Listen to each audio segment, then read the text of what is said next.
And now, Mystery Theater.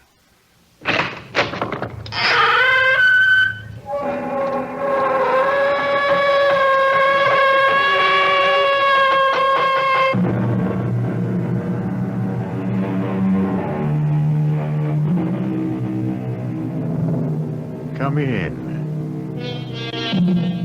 Welcome. I'm E.G. Marshall. We've all had the experience of meeting someone who bears a remarkable resemblance to someone else. In a country peopled by 220 million individuals, is it possible that someone, somewhere, is your double? Not just someone who looks like you, but a complete and exact double? Susan Hollis can answer that question better than I. I was waiting for the light to change at 5th and 49th when it began. A stoutish, stylish, older woman was headed past me for the door to Saks when suddenly she stopped and her jaw dropped, looking for all the world as if she was seeing a ghost. Helen Roberts! I can't believe it. I'm afraid you've made a mistake. Oh, not me, honey. Don't try to tell your one-time friend and next-door neighbor that you're not Mrs. X. Daniel Rogers of Sterling Drive in Sandport. Nope, just plain Susan Hollis of Jackson Heights, Queens. Okay, that's the way you want it. Heaven knows I want no part of you. I'm only sorry to see you looking so well after what you did. By this time, the way you were going, I thought you'd have been long dead.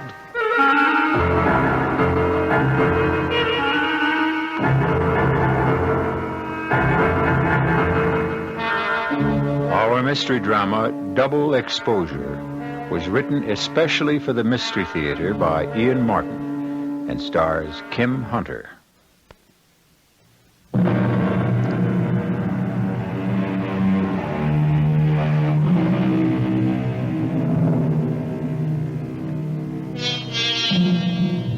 This is a tale of today, a search for a dark and clouded past.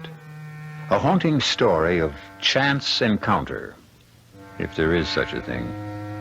Or is everything predestined from the moment we come into the world, crying for the warmth and comfort we have left? This is a story whose present is buried in the past, to be lost and found again in the future. But it is not my story. It belongs to Susan Hollis. Well, it wasn't a very pleasant encounter, but it was just a small mistake in identity, something to be disregarded. But in the meantime, the light had changed, and I stepped off the curb. And it happened again. This time it couldn't be waved away as easily. It changed my whole life. Helen! Well, I'll be damned. Look, I'm not... All these years looking for you, and the first day I'm back again in the U.S., you're the first person I run into. Look, I'm sorry, but I am not Helen. Oh, now, look, you can't get away with that. Don't you think I know my own wife? What? Oh, come here. We better get back on the curb. We're blocking traffic. Here, let me give you a hand. Look, I wasn't going back this way. I wanted to cross. And I wish you'd listen to me. I am not Helen Roberts. And I'm certainly not your wife. Well... technically, of course, the Roberts is out. What is the name now, anyway? My name is of no importance to you. Now, if you'll be kind enough to let me go... Oh, come on now, Helen. Give me a break, huh? Now, let's go somewhere for a drink, and I can at least tell you about the children. Or don't you even want to hear about Mister, them? will you listen to me, please? I have never been your wife. I've never seen you before in my life. But I just saw you talking to Lillian Freiberg before she went into the store. I never saw that woman in my life before either. This is getting like a nightmare. Look, I just Helen, don't want to... please be reasonable. Now, if you don't want to talk here, give me a phone number or an address where I can reach you. Let me go. Or I warn you, I'll holler like all get out for a cop. I'm sorry. And once more... just so maybe it will sink in, I am not who you think I am. I would have laughed at the whole thing, except they both seem so darn positive. All afternoon, the incidents came back to haunt me and annoy me. Because of them, I kept making typos and got so behind in my work, Well, I finally did forget the whole silly thing in a rush to get all my letters typed in time to make the subway before the rush hour. But having dinner with Ed that night, he came back to me. And I told him about it. You sure you don't want dessert? No thanks, Ed. Just enough room to finish my coffee. You go ahead, though. Not me. I'm having trouble squeezing into my uniforms right now. Sitting in that squad car does it. On you, it looks good. On me, it looks just as bad as anyone. Except it don't matter all that much. What do you mean? If I got all the way back down to 175, I still couldn't get anywheres with you. Ed, please. Our friendship is too valuable to me. Let's not start that again. Oh, don't worry. I took my licks on that 2 years ago. Well, I say 1 year ago. If you were sweet and kind, Ed. To wait that whole year after Carl died. Well, I had to give you a chance to shake down, Susan. That was one rough marriage. Poor Carl. 2 months we had. And then 4 years in a wheelchair. Well, it's the risk you take when you're a cop. At least the way it's turned out, he left you a pretty rich woman. All the money in the world couldn't make up for... Oh, Ed, for heaven's sake, let's get off this old merry-go-round. Oh, I'm sorry, baby. Guess I started it because I keep reaching for the brass ring. So, yeah, let's change the subject. You still a little shook over what happened this afternoon? Yeah, stupid, I guess, but I am. Honey, you should spend a couple of days at the precinct house where we run lineups. You any idea how hard it is to get a solid identification from a witness or a plaintiff? You're talking about someone who's seen the other person once. These two people were a next-door neighbor and a husband. Whoever she is, boy, this woman has got to practically be my twin. It's fascinating. I'd love to see her just once. If I was you, I'd just leave it lay. Why? Well, maybe it's just I'm a cop and I smell things that ain't there. But, you know, you're worth a lot of dough. And you were in the papers. If anyone who could recognize me from that graduation picture would have to be psychic. But, oh, I guess you're right. It's kind of a funny feeling knowing that somewhere around you have a double. But, I'll take your advice and put it out of my mind. Cheers.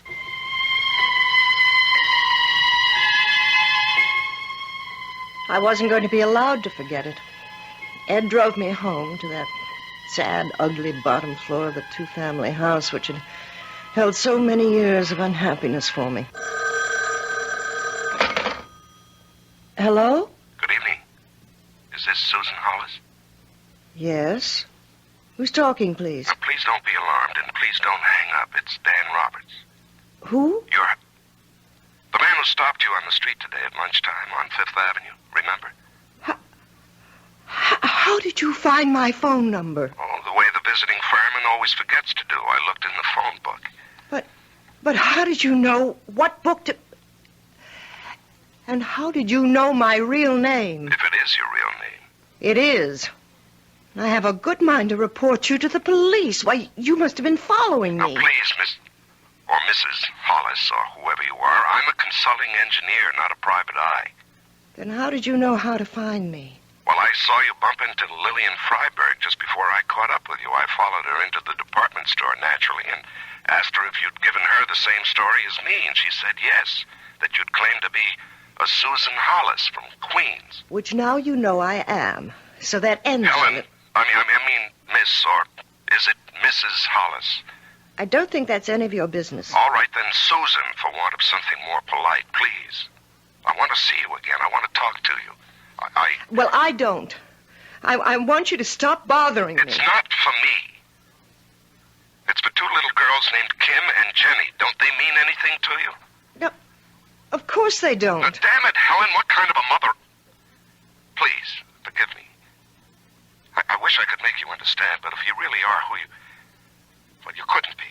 But I've got to see you again, Miss Hollis, or whatever your name is. Look, oh, for heaven's sakes, if it'll make you talk in sentences instead of gibberish, it's Mrs. Hollis. You're married. My husband is dead. I'm sorry. So am I. Now, may we say goodbye? I beg you, I plead with you. There are things I want to say to you, to explain. I can't do it over the phone. Can we meet again? May I meet you for lunch tomorrow at say, the Palm Room at the Park Plaza? You know, you're the most persistent man I've ever met. And I'm really not a prude, but I don't like pickups. I really don't see how you can get in much trouble at the Palm Room, do you? Well, it's a little outside my normal stamping grounds, but... Oh, okay. But I'm a working girl, and my lunch hour's limited. Can we make it at 12:30 sharp?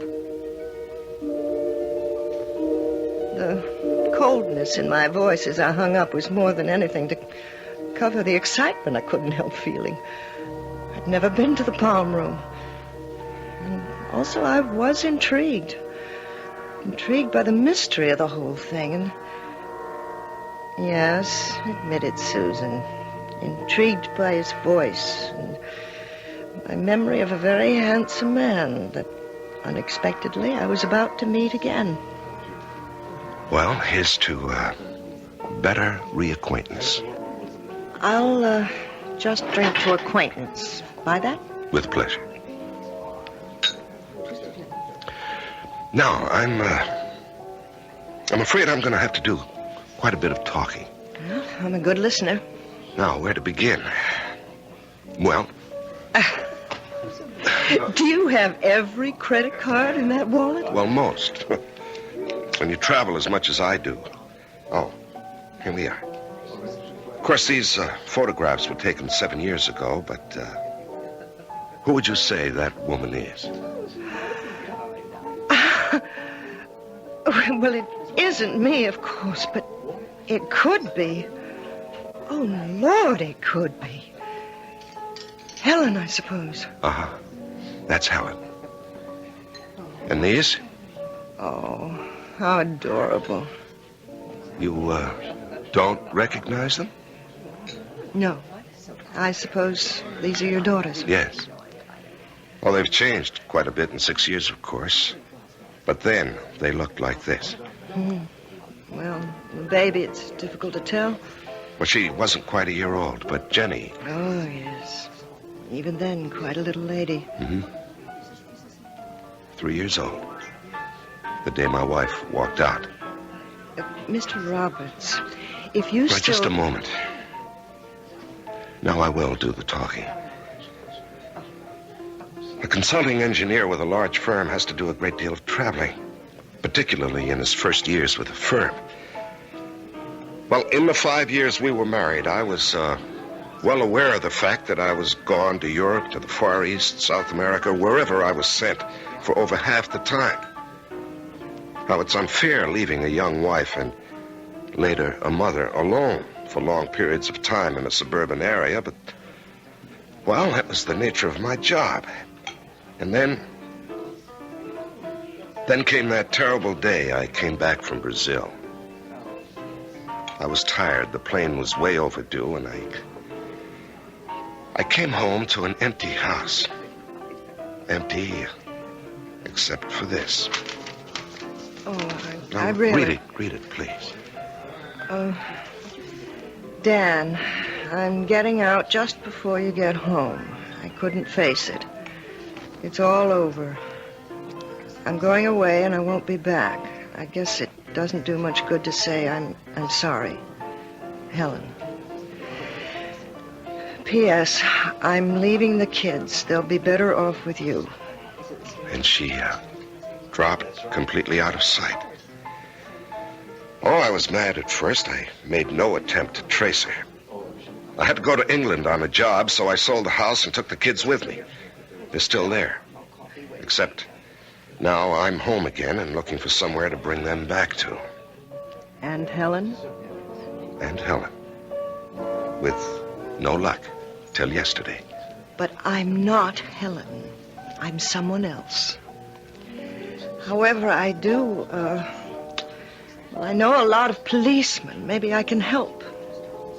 What was the date she disappeared? April 14th, 1968. What? Is something wrong? What is it?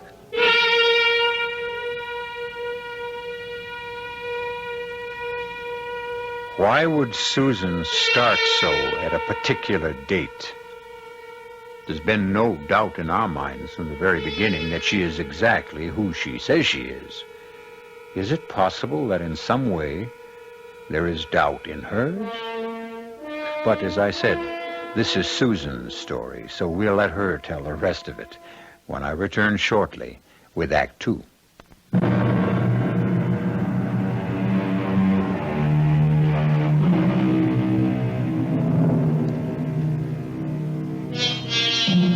In the beginning, this was a simple case of mistaken identity. The only complication possibly being that both the identifiers seemed so positive, so unconvinced by Susan Hollis' claim that she was not Helen Roberts.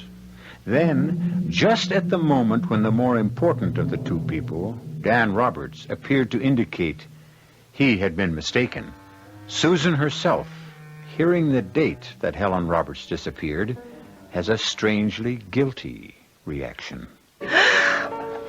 What is it? Is something wrong? What is it? Nothing. It's just you mentioning the 14th. It's a date that happens to be very important in my life, too. That's all. Important? How? Look, how long were you married to Helen? 4 years? And you met her in How did you meet her? That's not what you were going to say at first. You haven't answered my question. Okay. I met her in a hospital. Nothing serious. I broke my damn fool leg skiing, and they flew me down from New Hampshire to have it set. What hospital? Physicians? Why? Why all the questions, the interrogation? Look, I don't want to talk about it. As a matter of fact, I think I'll just skip lunch. No, wait a minute. I brought you here to make a truce. Well, it's having that drink in the middle of the day. I'm not used to Now, it. what you need is some food, and here it comes. I really think I should leave. Will you do me one favor? Finish lunch with me. Food is what you need, and I promise we won't mention Helen or the past. What shall we talk about? Us. Just as if it was our first date, which I hope it is. But what I really mean is, I hope it's not the last.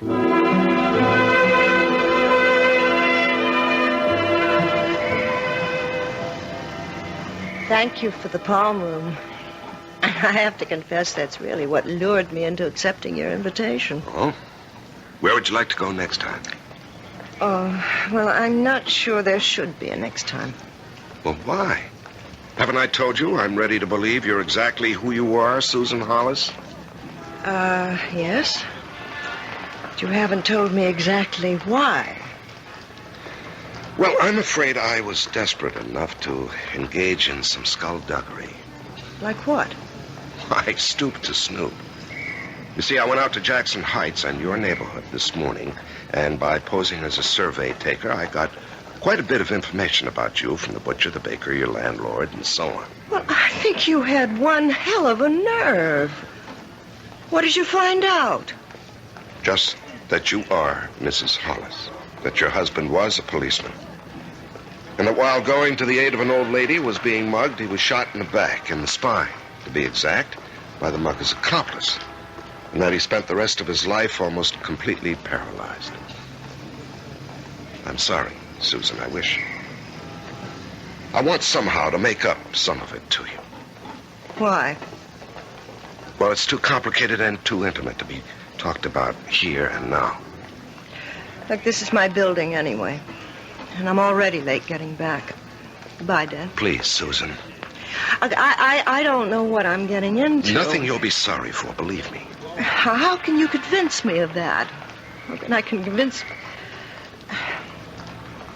All right, I'll make a bargain with you, Dan. I accept without hearing the terms. Don't call me or come to my house. I'll call you within the next 3 days, I promise. Just give me your number where I can reach you.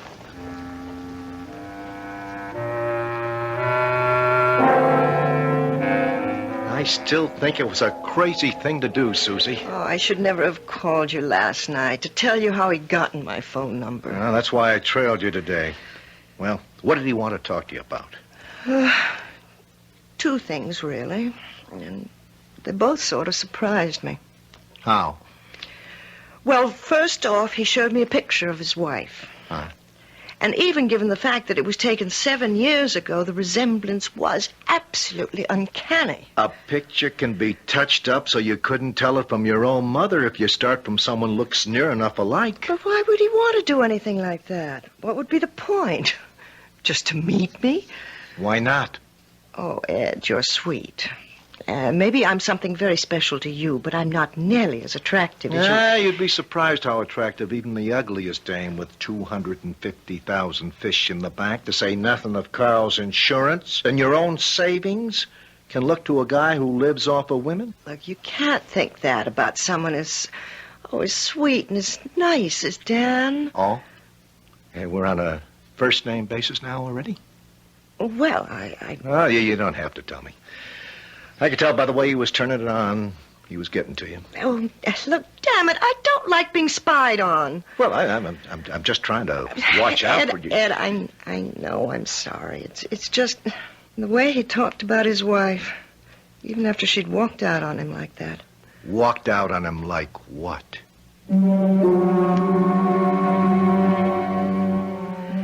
I sat down on the couch with Ed and told him everything that had happened. Everything except one thing, of course. He was a good listener.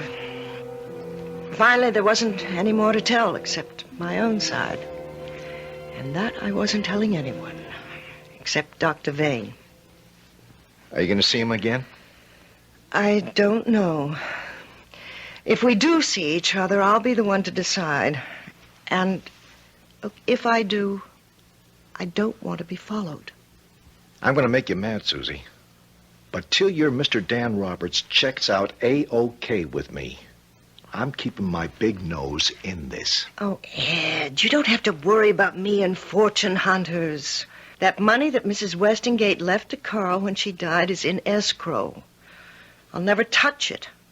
It was to make up for Carl being hurt and saving her from the mugging. It isn't my money. It's only being held till the lawyers and I decide on the best charity for it to go to.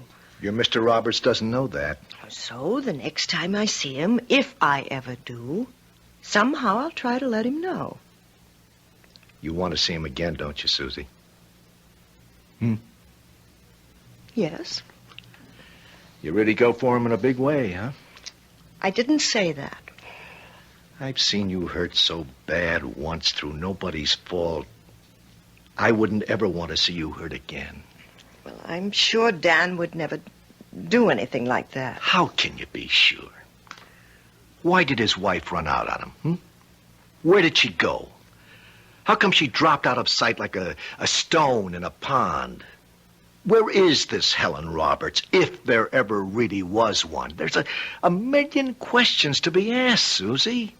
And what's more, answered. Look, they can all wait, Ed. There's one of my own that has to be answered first.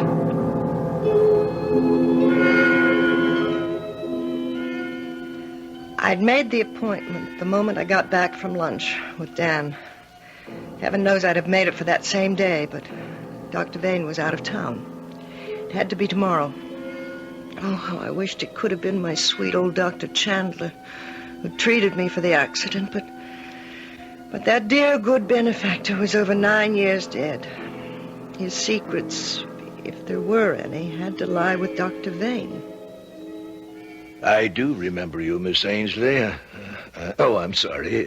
Mrs. Hollis now, isn't it? Yes, that's right, Dr. Vane. Even though I was Dr. Chandler's assistant at the time, I don't know if you recall me. Oh, of course I do, vividly. Those were the days when I knew who so few people were, including myself. Yes. Terrifying thing, amnesia. Fortunately, yours was very short-lived. Well, I hope it was. I thought it was then. Does that mean you think you've been blanking out recently again? No, I mean, not exactly. What I really want to make sure of is... Is what, Mrs. Hollis? Is whether the results of that whack on the head I got were ever really cleared up. I mean, maybe Dr. Chandler's the only one who really could have told me. I don't know if you have the facts to answer me. I just pray to God you have. Well, we keep a record on all patients. Yours may take a little while to dig back to. Excuse me a moment. Nurse, will you look up for me in the inactive file a patient of Dr. Chandler's, Miss Ainsley. That's Ainsley, first name Susan. Now, while we're waiting, why don't you tell me what's worrying you? Well, I'll have to begin at the beginning. I was 17 in 1964, fresh out of high school, and fresh out of Nebraska, arriving in the city, the big one, the only one where every dream comes true. Some of this only came back later, you understand, but I'm trying to tell it in one straight line, or maybe I'll get you lost, too. I understand. Tell it any way you want to. Well, my mother died when I was 15, and I'd been sort of keeping house for Pop. Just the two of us. Then he died, just after my graduation, and that was the end of my family. By the time I settled up everything and buried him, there was less than $1,000. I had to get away. So I paid my bus fare, kept $20 or $30 in my handbag, and stuffed the rest in my bra. That, with 2 big suitcases, were all I had. I could hardly lift them. New York, when I got there, was freezing cold, and there was black ice on the streets. Coming out of the bus terminal, I slipped and fell, hit my head. When I came to, I was in Bellevue Hospital. Lucky thing you had those suitcases. I can recall Dr. Chandler telling me about you and saying if they hadn't broken your fall, you'd probably have broken your neck or ended up with a really serious skull fracture. Oh, not to know where I was, where I came from, my name, nothing. Somebody had stolen my pocketbook with every piece of identification I had. I don't think I'd have ever remembered anything if Dr. Chandler hadn't tracked things down for me. But he did. Not only that, he got me the job and training here at Physicians Hospital as a nurse's aide. And when he died, he left me enough money to go through secretarial school. In every way, he gave me a chance at life. Yes. Amnesia is a frightening condition, but it didn't take you long to get your name back. Well, it was 2 months. I know that Dr. Chandler gave me an identity and a name. But was it the right one? What? Was he just so sorry for me that he made up a name and a background and got people to call me from Lincoln and to write letters just so I could be called somebody named Susan Ainsley? But that's who you are. It's who I thought I was 2 days ago. Now I'm not so sure. I'm here today to find out if it's possible that I might be someone else. Someone called Helen Roberts.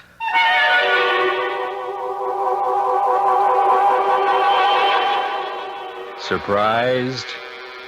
Or, as is usual with good listeners, were you already ahead in this story as it unfolds, and at least half suspected this might be the case? Well, it will be up to the lady herself to tell you that when we return shortly with Act 3.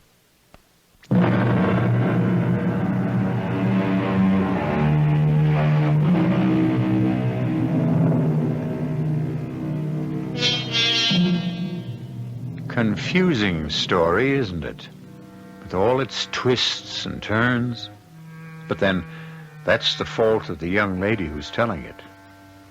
Because if anything has ever exposed you in your life to sheer and sustained panic, even the threat of its returning is enough to make the strongest understand the ostrich and feel like hiding your head in the sand.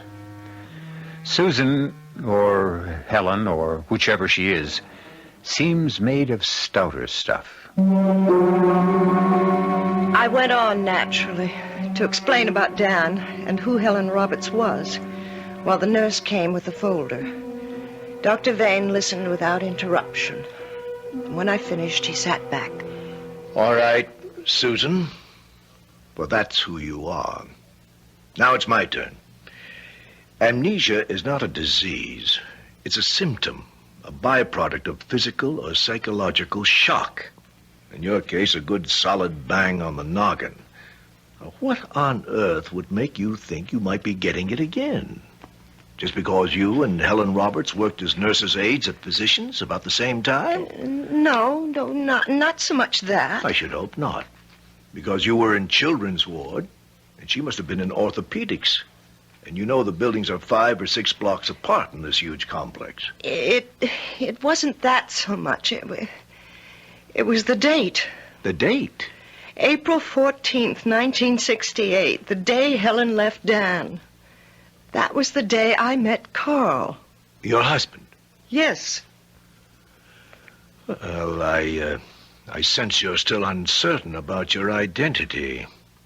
There are plenty of other ways to clear up, you know. I know. I just wanted to take the shortest cut. This man you met, this Dan Roberts, he rather swept you off your feet, didn't he? Yeah, I'm afraid he did. Then if you won't trust me, see your gynecologist. What? You and Carl never had any children, did you? I never had a child. Then how could you possibly be Helen Roberts, who had 2? I was out of all the dark caves and the twisting caverns and into the sunlight. And the first thing I did when I got home was ring Dan.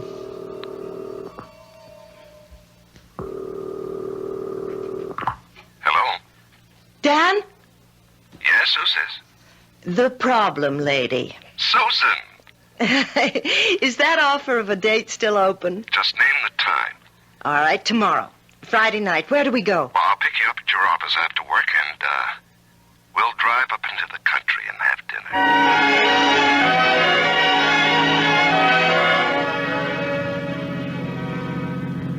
Oh, it's a heavenly evening, Dan. I haven't danced in years. I was so clumsy. Oh, that was me. I haven't danced in even longer, but it was good. I'll take every bunion and blister happily and come right back for more. Oh, you couldn't have stepped on my feet. I was floating. What are we stopping for? We're home. That is, you're home. Oh, shucks. Well, I'd invite you in for a nightcap, but I haven't anything. Madam, you have everything in the world. But I tell you what I'll do. I'll make a bargain. I know you're tired. I'll let you go right to bed if you promise me tomorrow. All right. What time? All the time. I meant all the tomorrows. Saturday, Sunday, Monday, Tuesday, etc., ad infinitum. I love you. I love you, and I want us together. Oh, Dan. Kiss me. Oh, Dan. Oh, Helen. Helen. Helen, you mean after all my long explanations this evening, you still think I'm Helen? No, wait a minute. That just slipped out. I don't know what I think. It's just that you look so like... No, Dan, no. That tears it. Don't you see it wouldn't ever work for us? No matter who you accept me as, you'd always be seeing Helen in me. And I won't. I can't be a substitute wife and lover. Goodbye. Helen, I mean Susan, wait. Okay, buddy, just stay in the car. Now, get out of my way. Who do you think you are? There's the shield, Mr. Detective Sergeant Benton, New York Police. You heard the lady. Goodbye. Final. Now get in the car and drive.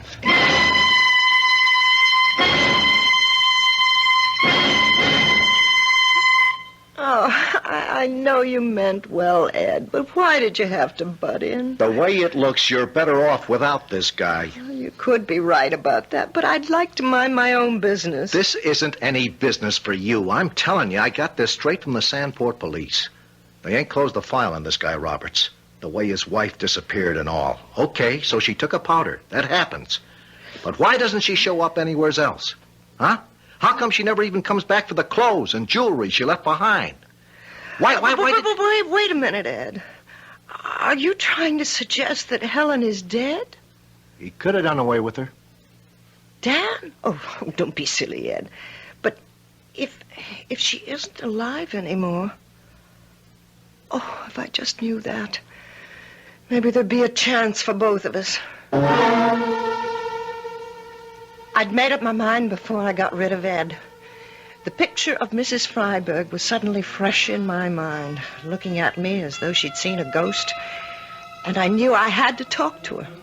I took the 9 o'clock train to Sandport the next morning, looked her up in the book, and took a taxi to her house.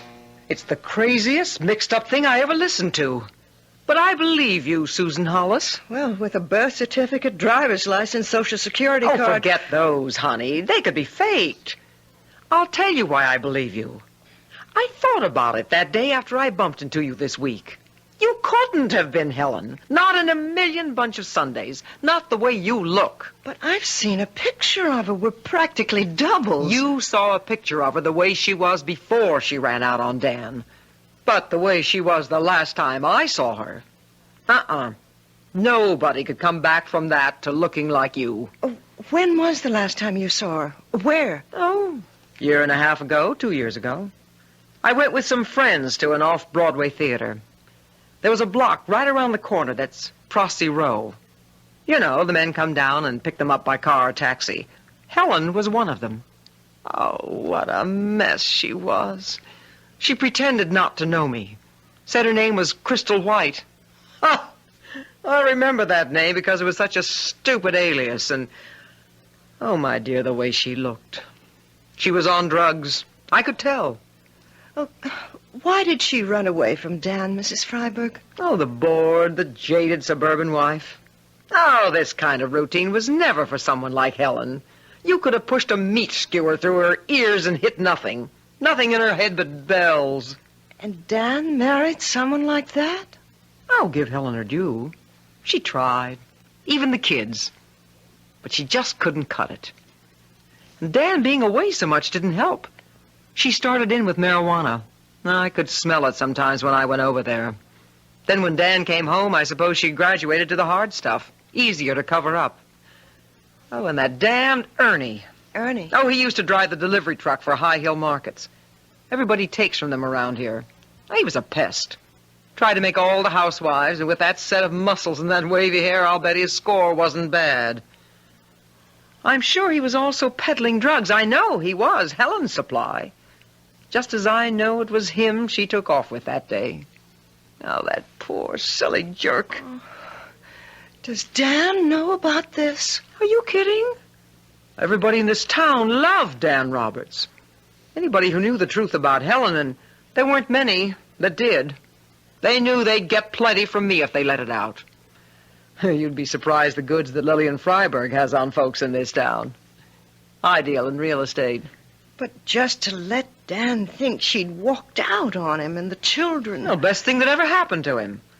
And the best way to leave it. Well,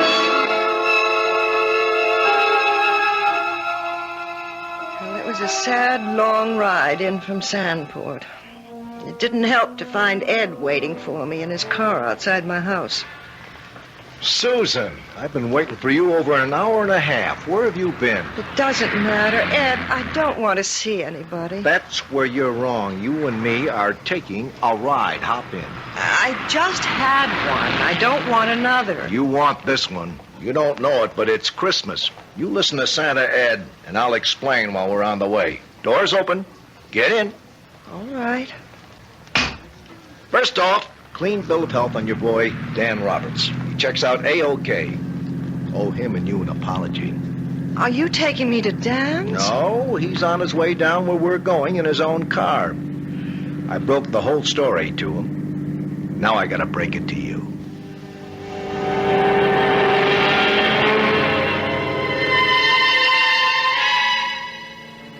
I could have saved myself the trip to Sandport. Ed and his boys, with the help of the Sandport police, had checked out that whole story. Only they'd taken it a giant step further, to a halfway house in Brooklyn, where we were headed for now.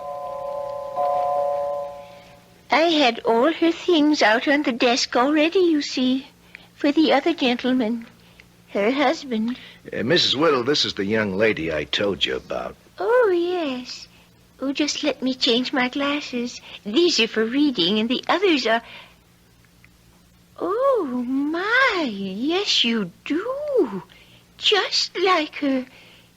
Before, you know. Before? Before she got hooked on those awful drugs. They come here only at the end, really. Oh, I can't get over it. The sergeant only showed me your picture, and you didn't look like more than, well, sisters. But seeing you in person and comparing it to this picture, regular twins. Oh, Ed, why did you bring me here? What difference does it make? I just thought, Susie, that you ought to know your rival is gone for good and all. Now, if he's what you want, you don't have to play second fiddle anymore. Where's Mr. Roberts? He went over to the grave. He said to ask the lady if she'd join him there. You know where it is, Sergeant. Yeah. I'll show her where.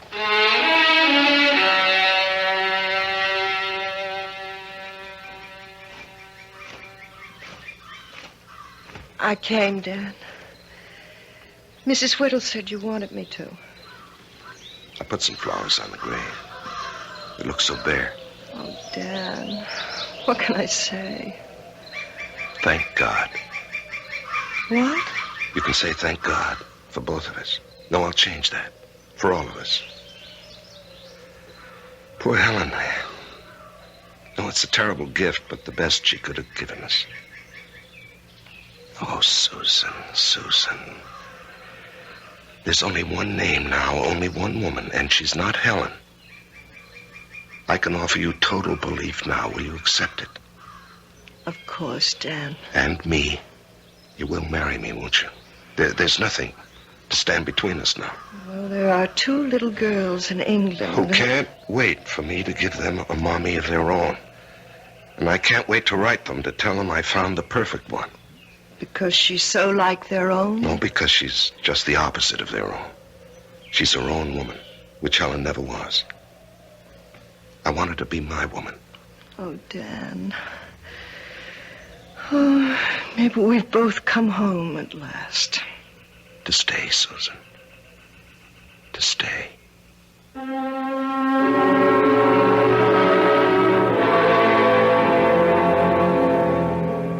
A little like having been in a maze, isn't it? Twisting and turning, running into dead ends, the feeling of frustration, and a lurking, haunting feeling that maybe there is no way out, especially if the labyrinth is dark enough, as it was for Susan. And Dan, for them, for all of us, when we do find the way out at last, how much brighter the day is. I'll be back shortly.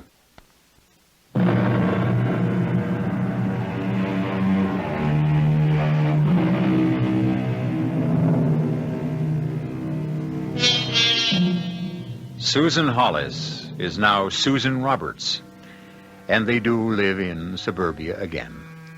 As a matter of fact, Lillian Freiberg found them the house at a steal. Living in the city would have been very expensive anyway, because there are 3 children now. Susan brought him something even more than a new marriage and a new life, a brand new son. Our cast included Kim Hunter, Larry Haines, Joan Shea, and Sam Gray. The entire production was under the direction of Himan Brown. This is E.G. Marshall inviting you to return to our Mystery Theater for another adventure in the macabre. Until next time, pleasant dreams.